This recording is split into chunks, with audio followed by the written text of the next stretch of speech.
Ohio State going to Oregon. College game day game. Autzen. This is a new college football kind of game. What I mean by that is Ohio State and Oregon, I saw them play as a kid in the Rose Bowl, okay, as a Big Ten rep and a Pac-12 rep at that point in time. Jeremiah Masoli, quarterback for the Ducks. Who's their head coach? Chip Kelly. Chip Kelly is now the offensive coordinator for the Buckeyes. That was a Jim Tressel Buckeye team. Ohio State won that game, by the way. College football sickos, we appreciate y'all being subscribed right here to the On3 YouTube channel. We got tons of predictions like this one. We got reactions. We got analysis. All that involving the greatest sport on the face of planet Earth. Talking about it the way that you want it talked about happens right here. Happens every single day. We appreciate you being subscribed. The Hard Count is brought to you by our friends over at Prize Picks. Daily fantasy, easy to play, easy to withdraw what you win. If you want to fade us on here, be our guest. You want to follow us here, even better. $5 in lineups when you play and you use code HARDCOUNT at prizepicks.com. Gets you $50 in promo funds. Again, code HARDCOUNT, $5. Put a lineup together just for playing. You get $50 in promo funds to squeeze the juice out of college football season. Back to the prediction. Who is Oregon, man? Because I think it's been a very public discussion as to what was expected of them in the preseason and what they've been to this point in the year. Those first two games, man, it was like, I don't know, maybe Oregon's got some potato allergy none of us know about because they struggle against teams in Idaho. Against Idaho, it looked very, very lackluster in their first game of the season. You say, okay, first game of the season, chalk it up to them just kind of figuring things out on the fly. Okay, cool. Next game, Boise State, another team from Idaho, takes them down to the wire. It takes a last-second field goal for Oregon to win that football game. So concern starts to grow. Now, give Oregon credit. The last three games, they've been rolling. Destroyed Oregon State, dismantled Michigan State, dismantled UCLA, not necessarily in that order. This is a chance now, I think, for Oregon to make a statement to who they are in 2024. Yeah, started a little bit slow. Maybe when you get a transfer portal quarterback and try and install some new portal pieces on defense, it takes a second. But if they go out there and look sharp against Ohio State and win this football game, there should be no more discussion as to, well, who is this Oregon team? This Oregon team is for real if they beat the Buckeyes. So let that be known.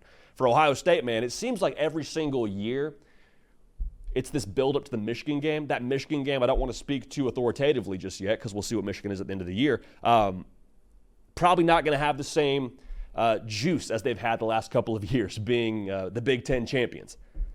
So this is going to be, I think, the best stress test we're going to get all year on Ohio State.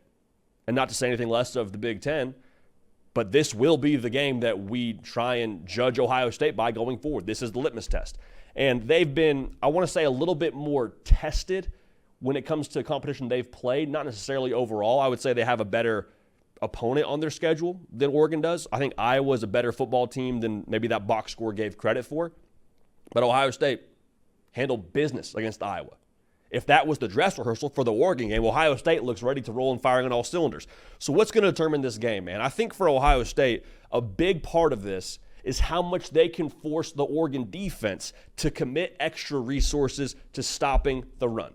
To put it simply, do you make the Oregon defense say, hey, actually, we got to add extra guys into the box because Quinshon Judkins and Travion Henderson sprinkling a little Salt Bay of Will Howard there, they're gashing us. Because, Ohio State, again, they haven't played the creme de la creme of college football to this point in the year, but they're still averaging 6 yards a carry, top 5 in America.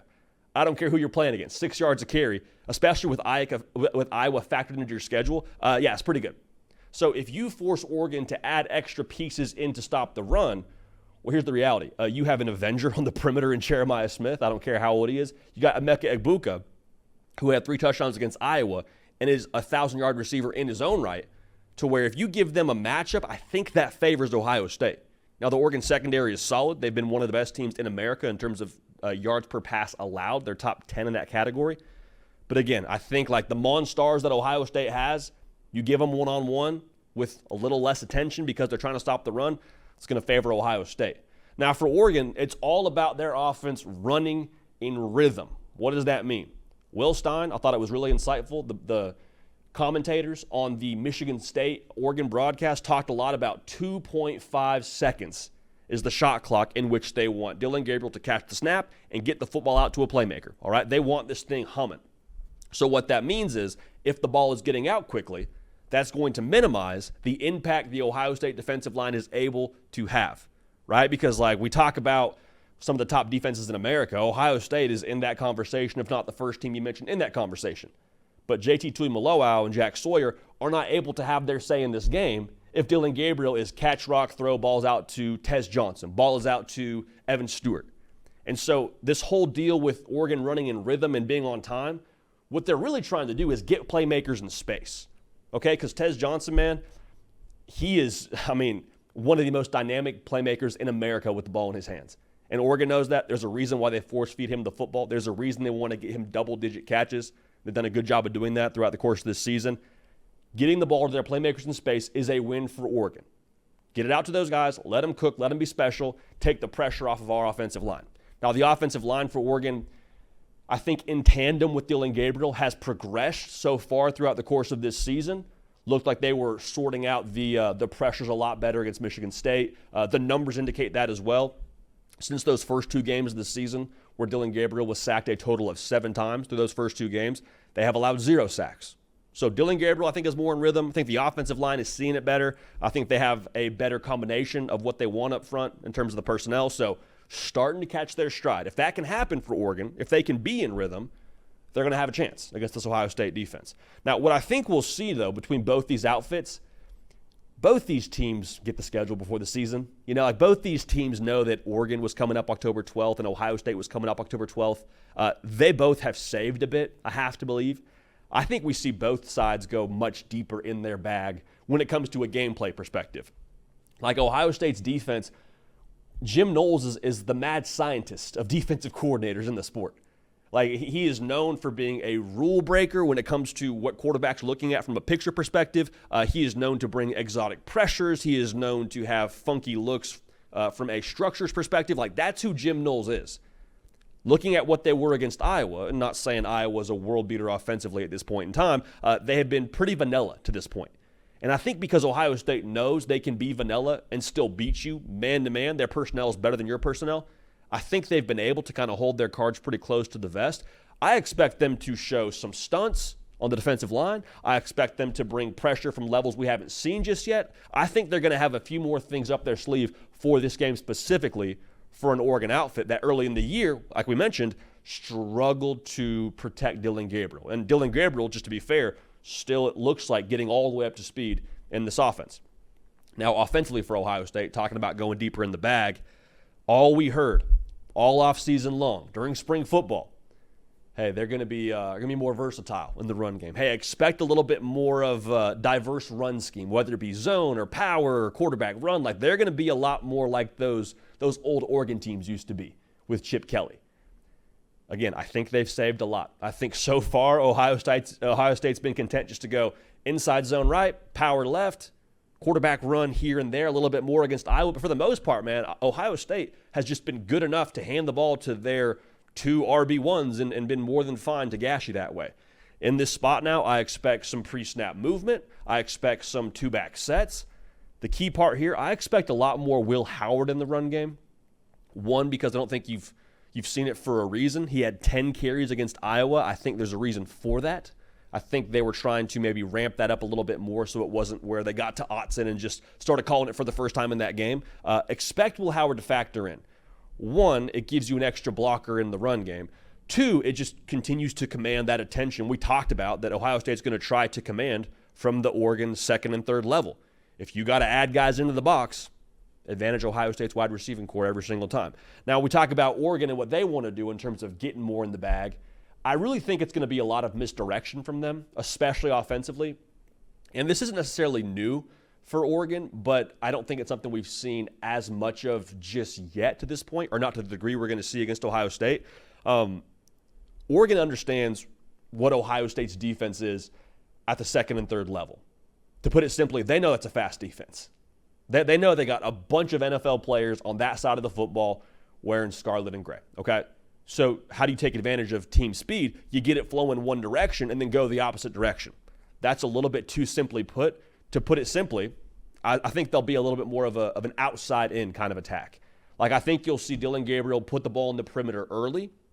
I think you'll see them have a lot of pre-snap motion, whether it be jet sweeps, whether it be what we would call an orbit motion, where the running back or slot receiver motions like a bubble route behind the quarterback. Whatever it is, they're trying to get the second and third level of that Ohio State defense to get rocking and rolling. And when that happens, when they have success doing that, then you have the inside zone up and underneath to try and gash them that way. Keep an eye, too, on Terrence Ferguson, talking about misdirection and some chess pieces Oregon hasn't totally maximized just yet. Dude's 6'5", 255. He is a real weapon in the pass game. Wouldn't be surprised if Oregon tried to match him up and isolate him and find a way to get him the football. All right, that could be something we see more of when it comes to this game. So I think if Oregon can create some pressure, we've seen Will Howard throw the football to the other team. Now, he hasn't had the ugly, 2-3 interception game, but, like the Iowa game, great example. Gets some pressure, leaves it short, Iowa going the other way. Same deal against Michigan State. Same deal against Marshall. He's thrown some interceptions here over the course of the last 3 games. Won a game where you're like, okay, if you're an Ohio State fan, you're like, hey, let's not do that against Oregon. Let's kind of keep this car on the road, and we should be in good shape. Tosh Lupoi is going to try and dial it up. Okay, so as much as we talk about Jim Knowles and that defense trying to be exotic, I think Oregon will do the exact same thing and try and create some turnovers here against Will Howard. Now, for Ohio State, what I said about the defense is really how I feel in this game. They're allowing 3.5 yards a play. I don't care who they've played. That's the best in America. Some of that is competition level, sure, but I think a lot of that has to do, again, with team speed. They are, I think, the best in America in terms of swarming and playing a horizontal style of defense. Like, you try and get it on the perimeter, typically that's advantage Ohio State because of Caleb Downs, because of Igbinosun. They have so many rangy defenders, styles. They have so many rangy defenders that give you issues and that can really cause your game plan to get out of rhythm pretty quickly. So what's harder to believe in this one? Is it harder to believe that Oregon stops the run with what we would call an honest box? Like, hey, we like our guys up front. We're not going to do too much to try and add in. Go ahead. And they stop the run that way. Is that more believable? Or is it more believable that Will Howard plays well enough on the road in, I would say, as difficult of an environment as he's played into this point in his college career, in his first year with a new team, with a new system, that propels Ohio State to a win? Because make no mistake, I think in this game now, Will Howard will have to make some plays. Everyone loves the idea of, oh man, Will Howard's just there so he doesn't mess it up. So Will Howard doesn't give the football away too many times. That's Ohio State's formula, man. Just Will Howard, play your part. Yeah, play your part, but make some freaking plays, man. That's what it's going to take in this game. Do not get it twisted. Will Howard will have to make some plays for Ohio State to win this football game. Now, I personally think that the two-headed monster in the backfield for Ohio State and the overall just defense that Ohio State has, again, the caliber I think is not yet found their peak just yet. I think they do in this game. I think Ohio State goes into Autzen. I think they win this football game. I think Will Howard in the run game is the X factor, and I think ultimately Ohio State not just wins but covers that 3.5-point spread. So we'll take Ohio State, and I think this is maybe just round 1 of this game, but regardless, man, going to be a good time. Can't wait for it. Bucks get round 1 against the Ducks.